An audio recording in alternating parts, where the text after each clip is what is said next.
and welcome to a new episode of the Career Changes. Our guest today is Rash Rattu, a Modern Feng Shui Consultant. Her mission is to create a personalized energy blueprint for homes and businesses and to adjust your environment for abundance and positivity. During her journey to self realization, she took up a Feng Shui course without knowing that this would lead her to a new path in life. Today, we are going to talk about her career change journey and how Feng Shui can improve your life. Hi, Rosh. Thank you so much for joining us. Thank you so much for having me. So I'm really excited about this episode. But let's start with your background. How did you start your professional life, or better, what was your first job? So I'm quite a boring person, I'll be honest with you. I went to university. I completed a business management degree, and then I moved to London because I wanted to be in the city with all the bright lights. And I started my career working in human resources, so training and development. Um, I then worked for a top four accountancy firm working in reward management, and then found my way working in graduate recruitment. And then all of those skills, all of the transferable skills I learned from the different roles, then led me onto senior management roles and just progressing my way up through the ranks in different companies, basically. So a great career. And what was your dream job when you were a child? I don't know if I really had one, to be honest. I used to see on the TV all these beautiful women wearing these power suits, perfect hair, makeup. And I thought, I want to be that. But I never was that. I think that's probably why I moved to London. But I never actually had a dream job. I know that one thing I do know is that I didn't want to have my own business. I wanted to work for somebody because I wanted to have that guaranteed paycheck at the end of the Mm. month. I wanted to have my holidays. I just wanted to have a social circle. So I knew that it was something where I wanted to have a community and work with like-minded people. Oh, But I that's never, really interesting. it is, yes, And then it changed later on. it changed completely, yes. So how and when did you start thinking about changing career? To be honest, I I never really thought about having a career in Feng Shui. So Feng Shui has only been in my life for about 18 months, I would say.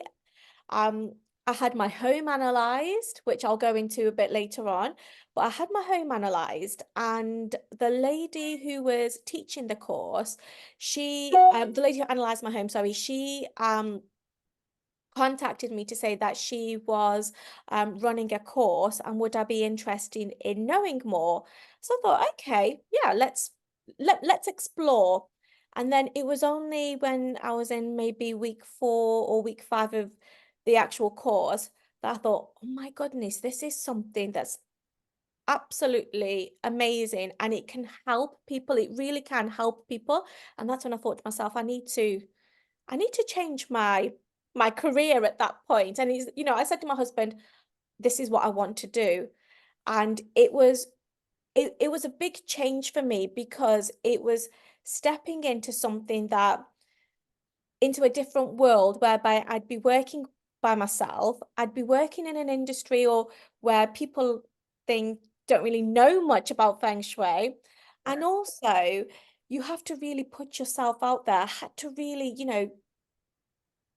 inform people what feng shui is, and you're going on Instagram and you're saying this is what it is. And I'm such a private person that I didn't have open profiles on Instagram, and that was my biggest fear, that you have to turn up every day to talk about this practice that people don't necessarily know much about. So it's a huge change for me. And I just suddenly said to my husband, this is what I'm going to do. And he thought I was bonkers, but I've started, and I'm carrying on basically. Oh, I love it. And I think I really identify with many things you said. So what initially, I mean, you mentioned the story of this lady suggesting you to attend this course of Feng Shui. And how then things did lead to a career change for you? So you were working, and then are you still working, or did you change Oh no. career? So I'm a stay-at-home mother at the moment. Mm. So I've taken a few years out because I'm looking after my young children, taking them to school. And my husband and I, we do little projects where we renovate homes. So I said to my husband, this learning feng shui would be good. If we're going to renovate homes in the future, then it would be good to understand the energy within the Yeah. home, help us to decorate and then sell them on easily afterwards. But what I that's what I initially thought at the beginning, but it's only once I started the course and really understood what Feng Shui was that it really helped me to understand that it's a lot more than furniture arrangement or decorating. There's there's a lot more involved in feng shui basically. So that's when I started to say I'm going ahead with this, and I don't want to go back into the office. This is my new calling, and it's a gut feeling that I had to do this. So I went with whatever I was feeling inside of myself. Hmm. So let's help our listeners to understand more about Feng Shui. So first of all, well, we were discussing that everyone pronounces it in a different way. In my Right. mind, it's always been Feng Shui, but you say it's Feng Shui, so I get on with that. And what is Feng Shui? It's very simple. It's all it is we split the home into 9 areas. And those 9 areas of life, that 9 areas of the home represent different parts of our life. So, for example, it involves the career, wisdom and education, your family, your wealth and abundance, your reputation, your health, your relationships, your new beginnings, and your travel and helpful people. And all of those areas are represented in the home. And that's all feng shui is. So it's a practice that's I think 5,000 years old. And my mission is to interpret the ancient wisdom and implement it into modern life and into modern homes, because I think the old system can be very rigid and very strict, which a lot of people have said to me as well in the past. Whereas all I want to do is interpret it into the modern home so we can all use it and implement it within our homes. And it's just an energy system running throughout our homes whereby um, we all have that gut feeling inside of our bodies. So whenever you've been to view a property or to buy or to rent, on paper, it sounds amazing, but when you get there, you don't know why, but you have a feeling and you say to yourselves, this is not for me. This property isn't for me. Otherwise, everybody would buy the first property that they see. So Yeah. it's that energy within the homes as well. Yeah, I do. I mean, I do really believe in that. I love Feng Shui. I read some books, and I don't understand much, but I know a little bit here and there. And I think, energy is everywhere, and everyone can identify with that feeling of entering a home. Sometimes it can be like, the feeling of your grandmother home. It's not maybe the best, the most amazing home or house, but it just has that warm feeling of It's love and nurturing, and I think every home has their own energy, and some places you just want to run away from. absolutely, absolutely. And those are the houses where some people walk towards their front door and is it inviting? Because like you said, some people just want to run away from the home. They don't want to be going. So that shows that there's something within their homes that's pushing them away as well. And our homes are our biggest asset, regardless of whether we buy or we rent. Home is, like you say, that warmth, that comfort, and it's meant to support you with everything that you're going through in your life as well. Yeah. Oh, it's so interesting. So, what are some common misconceptions that people have about Feng Shui, and how do you address them in your practice? I mean, first of all, I think many people may not believe in energy, or they may feel, okay, this is all made up, or yeah. So I think the first, when I say to people and practice Feng Shui, they think it's either witchy or woo, or you need to be a clairvoyant, and I am none of those things at all. I can't see into the future. I'm not a clairvoyant. I'm not anything like that at all. So I just want to say that it's just about creating a calm and happy home. And it's much more than arranging your furniture. We do say to, put the furniture in an optimal position, but it's much more than that. It's about it's about creating opportunities. We want, your home is to open the door in, let the light in, and create those opportunities all the to come through your door. And it's about creating the happy home as well, so that people are so it's just that people are happy at home. And also, I just want, like, when people think, oh no, it's nothing, as I then go on to say that there's a lot of celebrities who use Feng Shui. It's reported that the Beckhams use Feng Shui, Oprah Winfrey, you've got people like Bill Gates. And then I think I saw on Instagram, Huda Beauty, from the makeup line, they all say that Feng Shui has changed their life. So people are using it in some form or another to enhance their lives. And if it makes somebody feel happy, why not?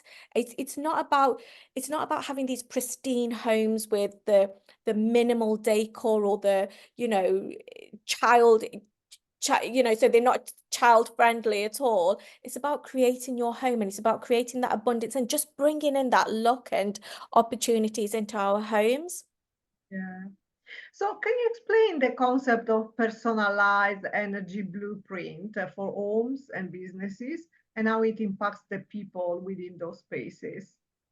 So this is where I delve deeper into Feng Shui. So I think you've got two layers of Feng Shui. You've got the first layer, which is about understanding the 9 areas and where they relate to in our life. And then you've got the energy blueprint. And what this means is I need to know when the home or when the building was built, when the roof went on, and where it's located. Because what we say in Feng Shui is like, when the roof is off the building, it's open, it's exposed to all of the elements. But when the roof goes on, I like to go like that. When the roof goes on, it's because it's locked in all the energy, it's locking in all of that energy. And Oh, then with that information that the client gives me, I then use my Feng Shui tools, and it creates like a mathematical sequence, and it gives me numbers in all of those 9 different areas. And then that allows me to then interpret and analyze the information and understand what's going on. And that energy is then locked, because that energy is locked into your building, it can tell you what's impacting the residents who live there. There's good energy and there's bad energy. I don't want to say good and bad, but I want to say that there's good energy that enhances yes. um the luck in the home, and there's energy that probably we all need remedies in the home. And then we use the 5 elements, which is earth, wood, metal, water, and fire. And we implement those remedies in the home, and certain remedies will then enhance all of the positivity to bring all of the luck into the home. And then we use some of the remedies will then just soak away some of the negativity to bring in the calm and the balance and the peace, and to make the home more grounding. And we Yeah. don't use I don't use trinkets or anything like that. So you don't need to worry about your home having lots of ethnic um ornaments. We use very simple tweaks to the home that you would not know that the home has been feng shuied, and it's all hidden as well. You can either hide it or you can have it on show. So how can we look at our homes and understand what could be improved? So I would say the first thing to do is look at your home with a fresh pair of eyes, which is very difficult to do because you live there every day. And then I would look at it and think, if you were to sell your home today in a hurry, what would you need to change to get the optimal amount of money out of the home? Because it's very easy for buyers to come in and say, oh, you need to change this, or there's a crack here, or this is very expensive to replace. So I would say, look at it like that, but also do an inventory of everything in your home, like start at the front door and look at what bothers you. What do you like?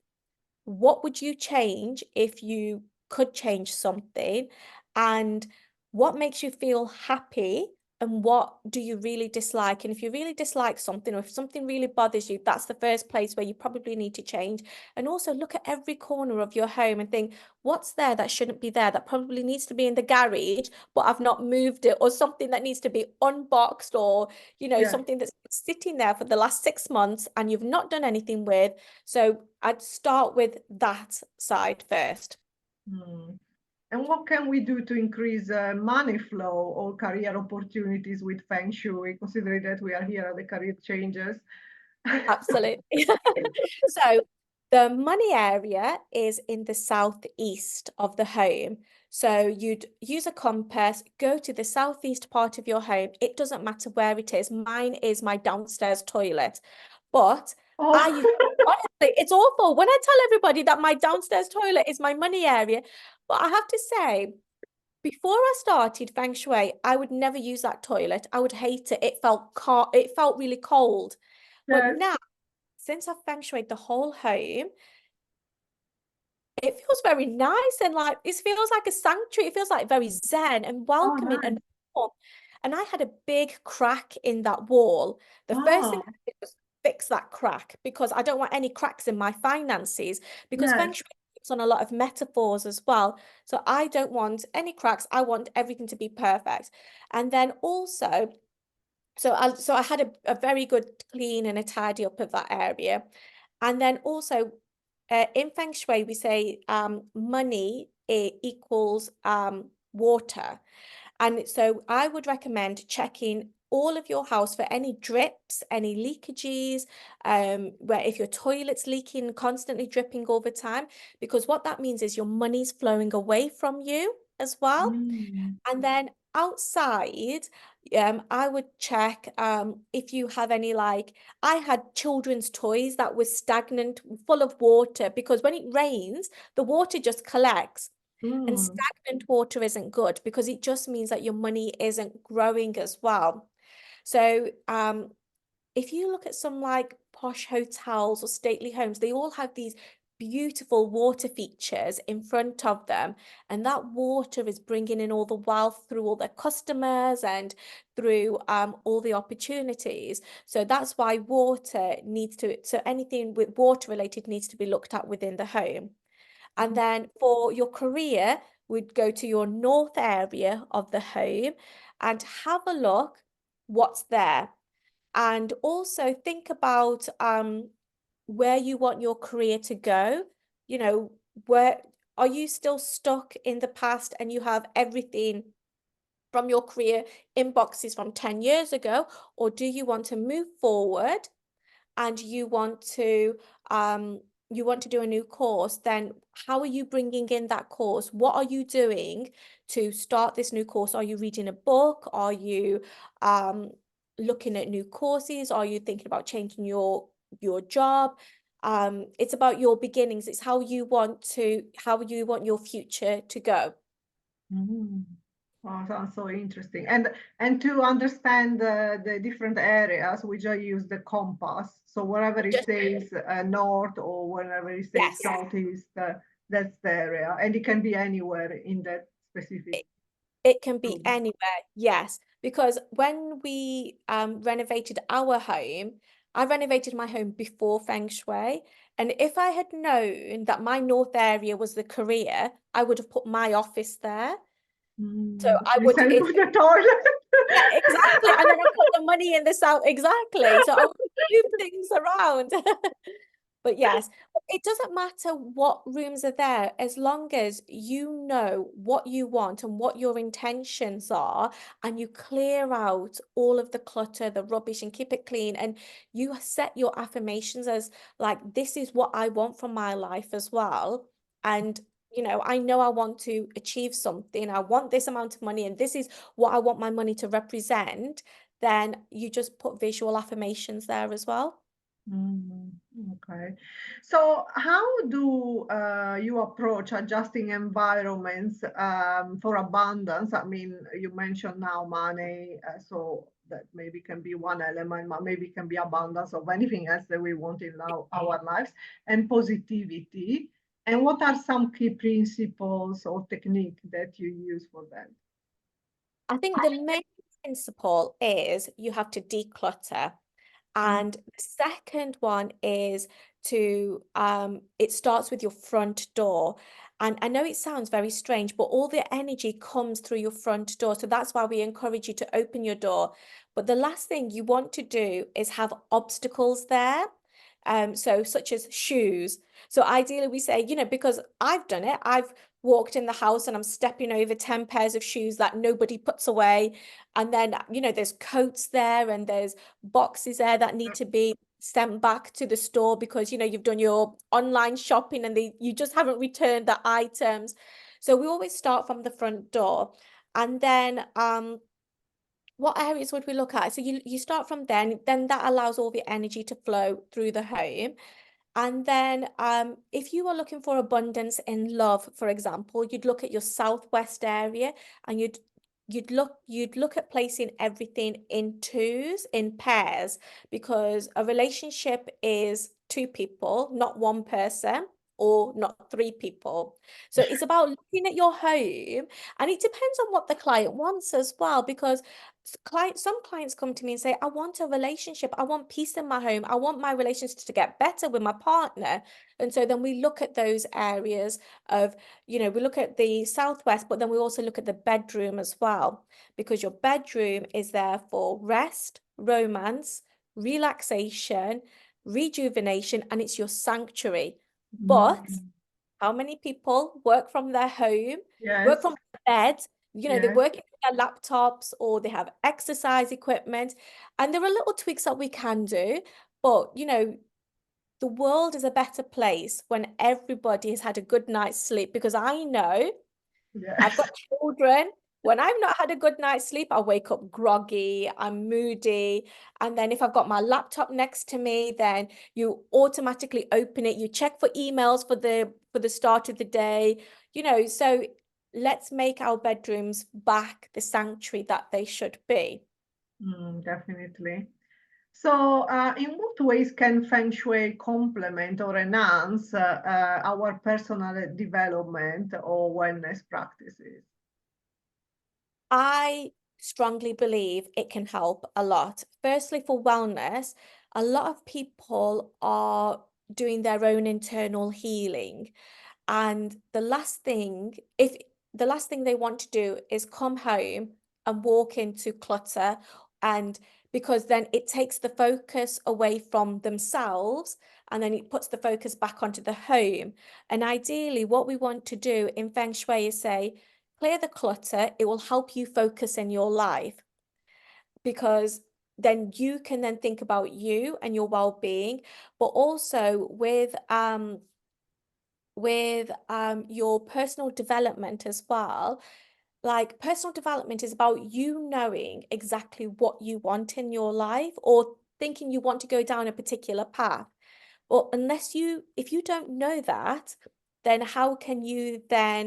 um how can you then just look at your home? How can you then um move forward in life if you don't know personally what you want? So, for Mm, example, one of the areas in Feng Shui is helpful people. So, if I know that in my business I need help with things like my website, and just general guidance. I need like a mentor, to somebody to say, Rash, you need to go into this direction, and then it will open these avenues for you. Or, if you go and speak to this person, it can help you on the next stage of where you want to take your business. But if you don't know that, then how can you look at your home in the helpful people area and think, and call in all of that positivity? Yeah, definitely. And can you share any tips or practices instead for maintaining positive energy flows in our working spaces on a day-to-day basis? Now, sometimes, well, many people now work from home, but also we have offices, and sometimes we don't have much impact on there, and they may not be very pleasant environments. So, what can we Yes. do? The first thing I would say is keep it clutter-free. Secondly, I would say is try to avoid having your back to the door, Mm, because if you're in an office or even if you're at home, what we say is we don't have eyes at the back of our head. yeah. So you can't see the opportunities behind you. You can only see what's in front of you.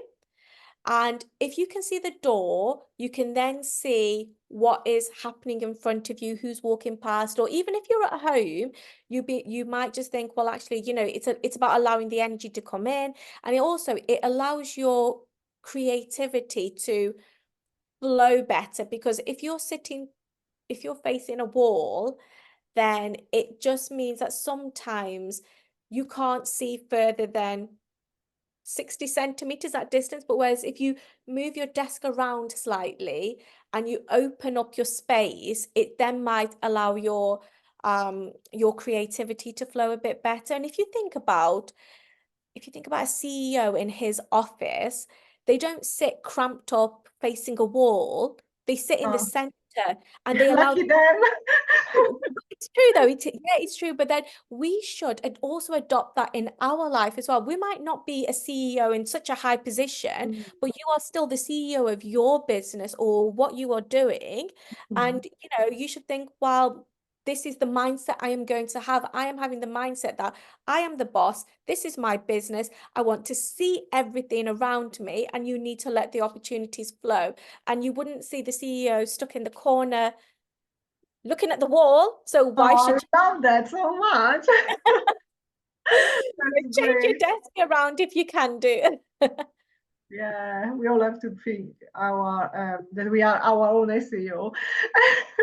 It should be, exactly, because we are everything in our business, and if we're not strong, if we don't have our own support, then who else is going to support us? Yeah.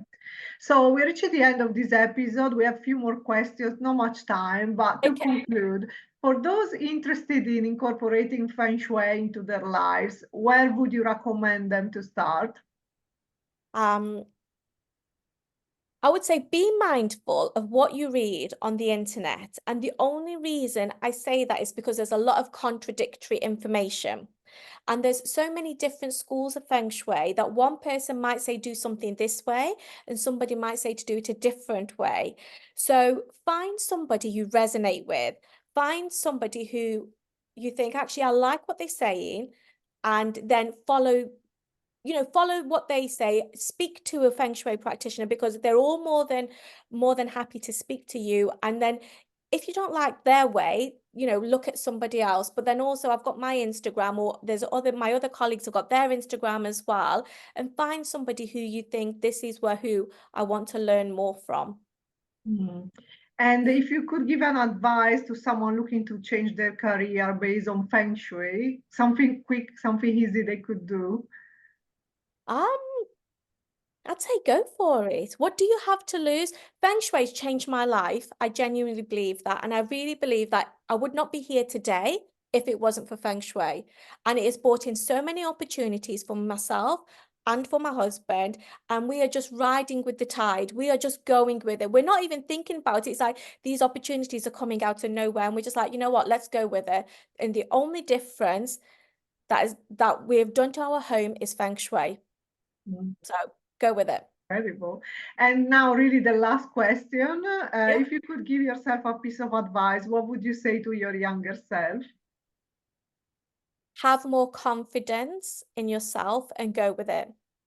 Because Oh, I don't think I was confident enough younger in my younger self, whereas now I'm stepping up and I'm going with what I feel is right.